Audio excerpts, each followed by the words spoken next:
Parce que tous les jours de la vie ne se ressemblent pas. Le jour où vous aurez l'argent, le jour où ça manquera. Ça se passe comme ça dans tous les foyers.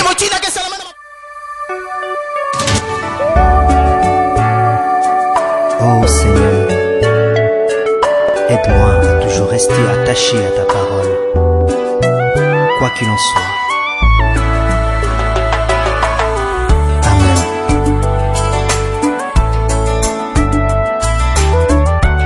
Sur des vieux parchemins, fais des peaux de mouton, puis on déchiqueté. Là est écrit mon testament. Pour le salut éternel, je n'ai pas à le modifier. Adorer Jésus-Christ, c'est la robe arc-en-ciel. On la modifie pas, on la porte telle qu'elle est. Plus c'est archaïque, le nom de Jésus. plus ça nous fait du bien.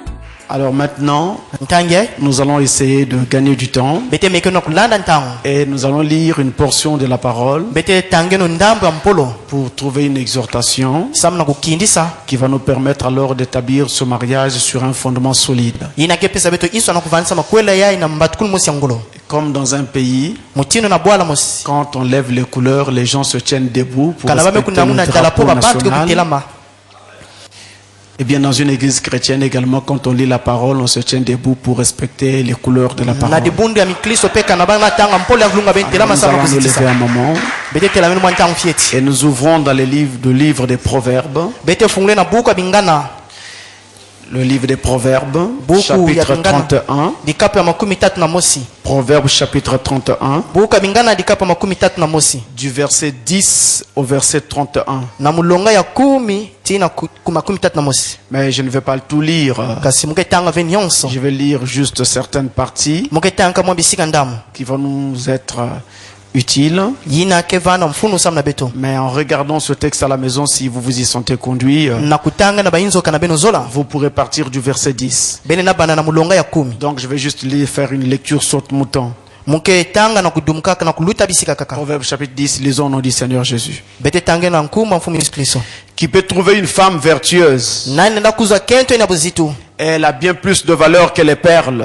Le cœur de son mari a confiance en elle. Et les produits ne lui feront pas défaut. Elle lui fait du bien et non du mal tous les jours de sa vie. Amen. Pour vous asseoir, merci. Pendant que je poursuis la lecture en sautant.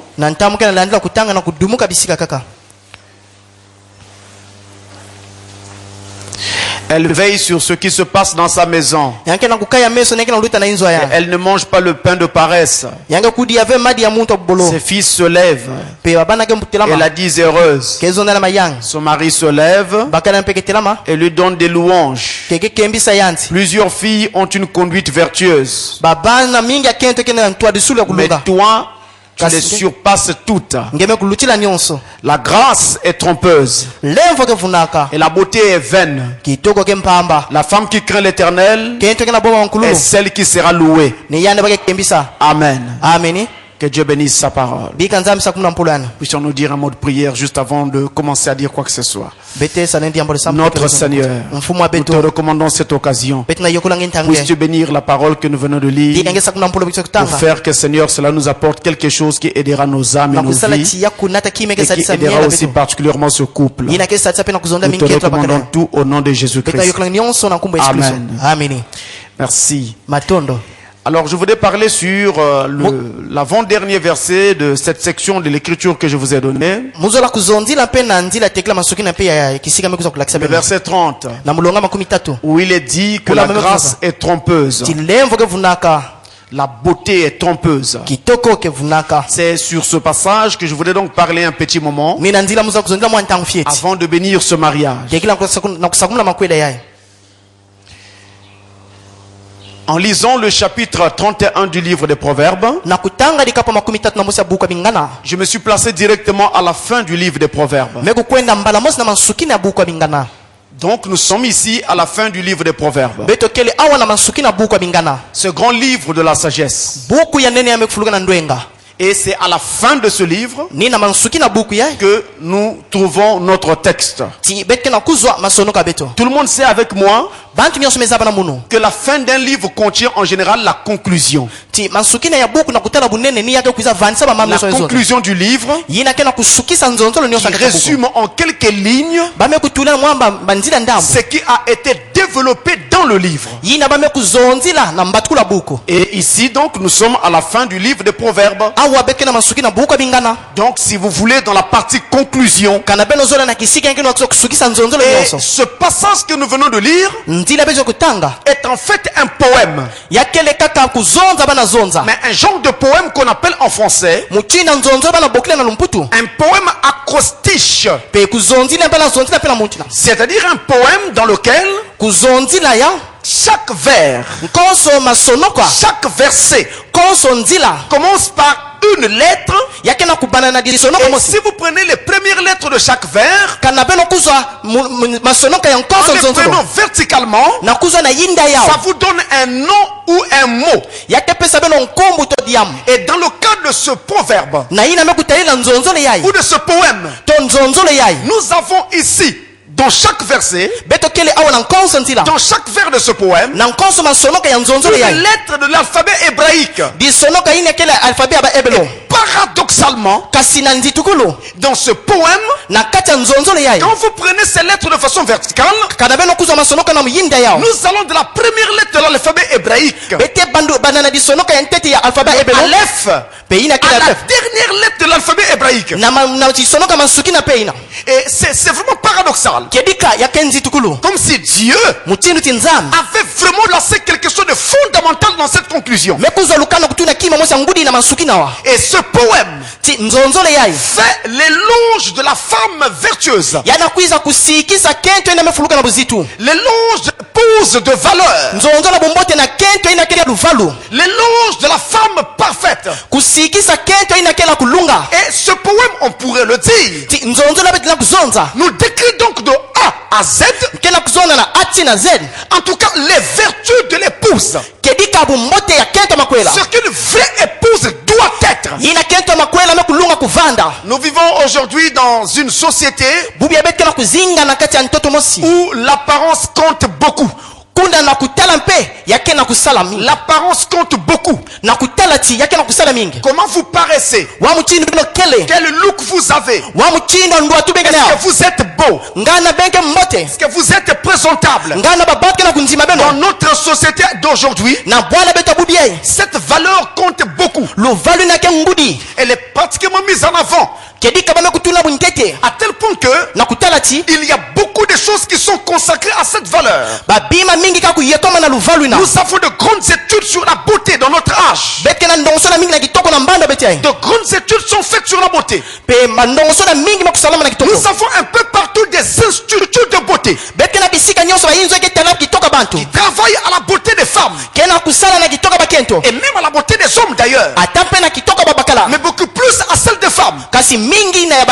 Nous avons une multiplication, un foisonnement des produits de beauté. Et quand vous allez sur la place publique, vous avez même l'embarras du choix. Tellement il y a des produits pour rendre belle, pour adoucir la peau, pour adoucir les paumes des mains, pour arranger les ongles, pour adoucir les cheveux. En tout cas, il y en a de toutes sortes.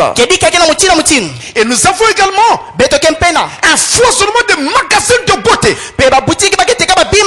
Et ces choses se répondent de plus en plus pour faire que nos femmes soient de toute beauté, pour faire que nos femmes soient d'une grande beauté.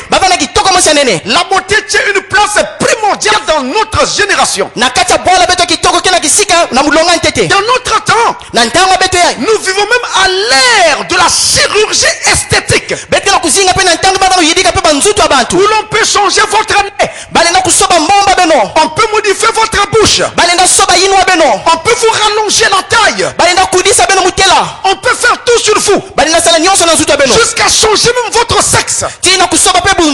Pour cela, pour paraître beau, pour paraître plus attrayant, pour séduire, être donc gracieux pour les hommes et gracieuse pour les femmes. C'est l'ère dans laquelle nous sommes en train de vivre. Et aujourd'hui, quand on dit mariage, c'est un jeune homme dit, je veux me marier. Cela revient à dire mathématiquement, en tout cas presque inévitablement, il faut rechercher une beauté. Donc quand il dit je m'en vais me marier, il se met donc se lance dans une entreprise qui consiste à trouver une belle femme, de sorte que s'il présente cette femme à ses amis, alors il pourra dire à ses amis, voilà, j'ai une plaque.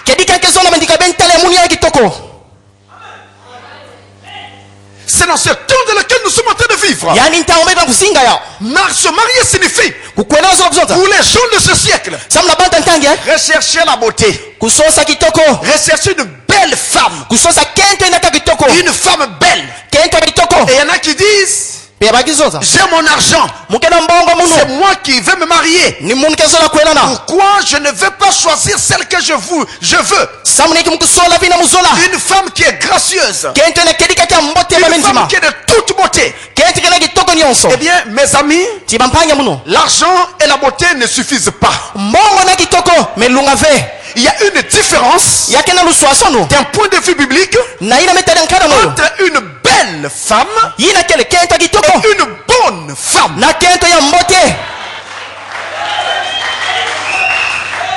Quand donc vous vous mariez, vous devez vous poser la question, est-ce que vous recherchez une belle femme ou vous recherchez une bonne femme?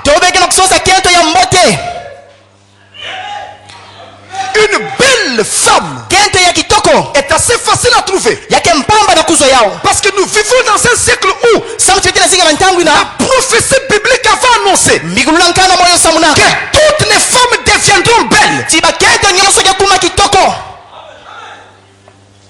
Mais une bonne femme, il faut la grâce de Dieu pour la dénicher.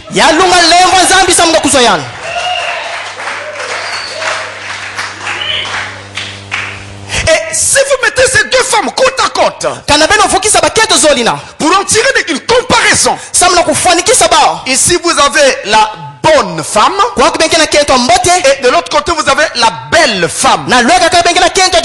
Vous verrez que la bonne femme n'est peut-être pas d'une forte beauté, pendant que la belle femme est d'une forte beauté. Il y a des femmes, quand vous les regardez, vous avez la chair de poule, tellement qu'elles sont belles, elles ressemblent à des sirènes. Donc quand vous regardez, vous avez de bon peur. Elles sont vraiment belles.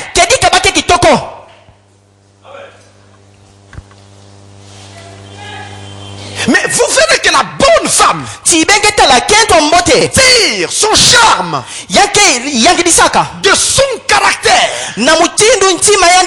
sa façon d'être, sa nature, son comportement. Alors que la belle femme tire sa parure ou son charme de sa beauté, la beauté de son visage, la beauté de sa taille. Mais seulement, il ne faut pas oublier que la beauté est éphémère. La beauté peut être chassée par la maladie. La beauté peut être chassée par un accident. Quand une femme fait un accident, elle perd son nez. Et automatiquement son visage est avili. Et la beauté se perd. Qu'est-ce que vous ferez à ce moment-là? Si vous étiez en train de l'aimer à cause de sa beauté, là la beauté est partie. Vous allez arrêter de l'aimer. Mais le caractère ne périt pas. pas une valeur périssable. C'est une valeur éternelle. C'est sa nature. C'est sa vie. Au loin, sa renommée se fait entendre. La femme là, c'est une bonne femme. Ne parlez pas d'elle. La femme l'a laissée. Les gens qui sont rentrés en contact avec elle se rendent compte que vraiment c'est une femme bonne. Son mari est content d'elle. Ses enfants sont contents d'elle. Les parents de son mari sont contents d'elle. À cause de son comportement. Une bonne femme est appliquée au travail. Elle est travailleuse. Mais une belle femme, elle est paresseuse. Vous la trouverez toujours en train de tailler ses ongles et d'arranger ses ongles. Et à la maison, elle a toujours les pieds sur la tablette. Ce n'est pas elle qui travaille. Ce sont les enfants ou la bonne. Elle ne fait que taper à la machine. Toi, va faire. Toi, fais là-bas. Toi, et ceci. Elle ne connaît rien. Le jour où elle touche la marmite pour dire qu'aujourd'hui je prépare moi-même, ça serait un scandale à la maison. Le sel dépasse, il n'y a pas d'oignon, il n'y a rien. Parce qu'elle n'a pas l'habitude de préparer. Et ce sont des femmes avec des ongles. Quand vous regardez, c'est tellement long. Et c'est vernisé. Comme chez nous, quand on fait la moimbe, on fait avec les mains. Donc elle prend ses mains, elle met dans la moimbe. Les vernis restent dans la moimbe. Quand vous venez à midi pour manger, première cuillère, vous commencez à tousser. C'est le vernis.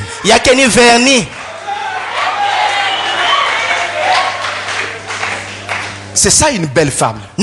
Paresseuse. La bonne femme, elle veille sur sa maison. Elle veille à ce que l'argent que son mari a donné pour le mois, ça doit suffire jusqu'à la date indiquée par le mari. La belle femme, sur ce point-là, elle dépense tout l'argent au bout de quelques jours. Elle veut dire à son mari, ajoute l'argent de la popote. Il n'y en a plus. Quoi? Mais j'avais donné c'est jusqu'à telle date. Vous les hommes d'aujourd'hui, le marché est devenu cher, hein? Il faut aller faire le marché toi-même. Mais avec le même montant, dans une autre famille à côté, les gens sont parfois plus nombreux, ils mangent bien. Dépensière, la belle femme, dépensière. Elle rentre au marché pour faire le marché, acheter à manger pour la maison. Elle arrive, elle voit un nouveau body.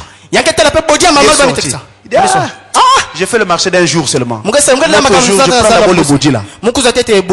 Ce n'était pas au programme. C'est ça la belle femme. Si vous prenez une belle femme, vous allez souffrir. C'est-à-dire il faut avoir beaucoup d'argent. 2 ou 3 ou 4 salaires pour arriver à tenir une belle femme. La bonne femme veille sur toutes ces choses-là. Elle veille sur ce que ses enfants doivent manger. Elle veille sur le confort de la maison. Quand vous arrivez chez elle, les choses sont ordonnées. Les choses sont propres. Les assiettes sont à leur place. Mais c'est la belle femme. La belle femme, celle qui brille là. Quand vous entrez, c'est un désordre qui ne dit pas son nom. Au salon, tout peut être normal. Je lève ma main devant Dieu. Quand vous entrez, tout est normal. Essayez d'entrer dans sa chambre si c'était permis. Vous allez trouver que c'est une poubelle. Les habits sont en forme un tas comme ça. On n'a jamais lavé depuis des semaines et des semaines. Elle n'a pas de temps. Les torchons, vous les trouvez dans les toilettes. Les brossades sur la table à manger. Les fourchettes de la cour.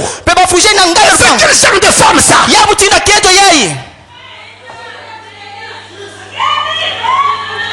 Elle n'a pas de temps. Elle ne connaît pas comment tenir sa maison. Se marier c'est bien.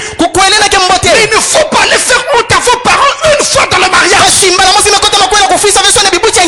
Et vos parents qui ont envoyé votre fille au mariage afin de dire oui, soyez sûr que votre fille a les aptitudes nécessaires afin que vous n'ayez pas honte là-bas.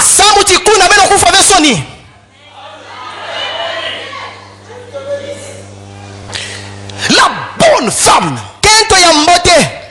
a la connaissance de Dieu. Elle connaît Dieu. Elle craint Dieu. Et elle amène ses enfants devant l'Éternel. Elle leur enseigne les rudiments de la Bible. Elle leur montre comment on prie. Elle prie avec ses enfants. Elle leur donne une espérance. Même si un jour je ne suis plus là, parce que Dieu m'a rappelé à lui, voici ce que vous allez tenir tout le temps. C'est ça la bonne femme. La belle femme n'a pas cette espérance. La seule espérance qu'elle a, ce sont les stars du monde. Elle ne fait que copier les Madonna et autres. C'est leur look qu'elle ne fait que copier. La bonne femme est intègre. Elle vit dans l'intégrité. Elle est fidèle à son mari. Et elle respecte son mari, ses enfants et son mariage. C'est ça la bonne femme. Elle est intègre. Elle respecte son mari. Mais la femme belle, si tu essaies de la blâmer parce qu'elle aurait mal fait une chose, comme elle sait que tu la retiens à cause de sa beauté, elle va te faire marcher. Et si tu blagues, j'ai plus mes bagages, je pars. Là vous voyez les hommes trembler, se mettre à genoux. Pardon. Ne pars pas. Non, je pars. Attrape la femme par la jupe, je t'en prie. Je vais mourir.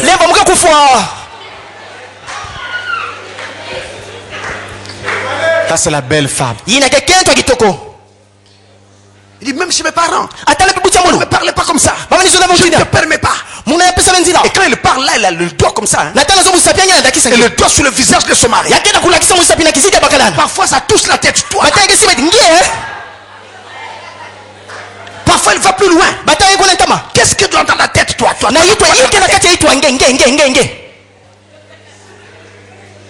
Ça c'est la belle femme. Et elle verse dans l'infidélité. Elle est trop belle. Et c'est la femme de tout le monde. Pourvu que vous ayez un peu d'argent, vous aurez une occasion avec elle. Et dans son téléphone, il y a plein de numéros. Des SMS bizarres qu'elle seule gère. Elle verse dans l'infidélité. C'est ça la belle femme. Mais la bonne femme est intègre. Tu vas avoir tout l'argent que tu veux. Et quand tu viens vers elle, elle connaît sa position. Si tu essaies de la toucher, elle sait que j'avais juré fidélité à quelqu'un et je ne peux pas trahir cela. Et c'est ce que je voudrais que Sylvie comprenne ce soir. Et en fait, ce qui fait d'une bonne femme qu'elle soit vraiment bonne, c'est aussi son ingéniosité. À la maison, on peut même manquer d'argent. vous voyez que parfois elle n'a que 1000 francs ou 500. Mais avec les 500 là, elle va trouver un moyen de faire que la maison mange. Elle n'aura peut-être pas de viande, mais elle peut vous sortir un mets avec ces 500 francs là. Quand vous regardez, vous dites, oh, est-ce que ça quelqu'un peut se rassasier? Dès que vous essayez, avant la fin de votre nourriture, vous dormez. Il y a des trucs comme ça simples qu'on fait avec des spaghettis au lait, des trucs comme ça. Vous pouvez négliger ça. Essayez, vous verrez. Quand vous damez ça, avant d'avoir fini l'assiette, vous commencez à dormir. Mais on n'avait pas beaucoup d'argent. Donc c'est son ingéniosité. Avec peu. Elle essaie de trouver comment faire vivre son foyer. Et retenez que le bonheur ne dépend pas de la quantité de biens matériels qu'on a. Mais le bonheur dépend de la mesure dans laquelle on peut être satisfait. Pour que Dieu nous donne. Et je voudrais que ces enfants ici ne l'oublient. Parce que tous les jours de la vie ne se ressemblent pas. Il y a des jours où vous aurez l'argent. Il y a des jours où ça manquera. Ça se passe comme ça dans tous les foyers.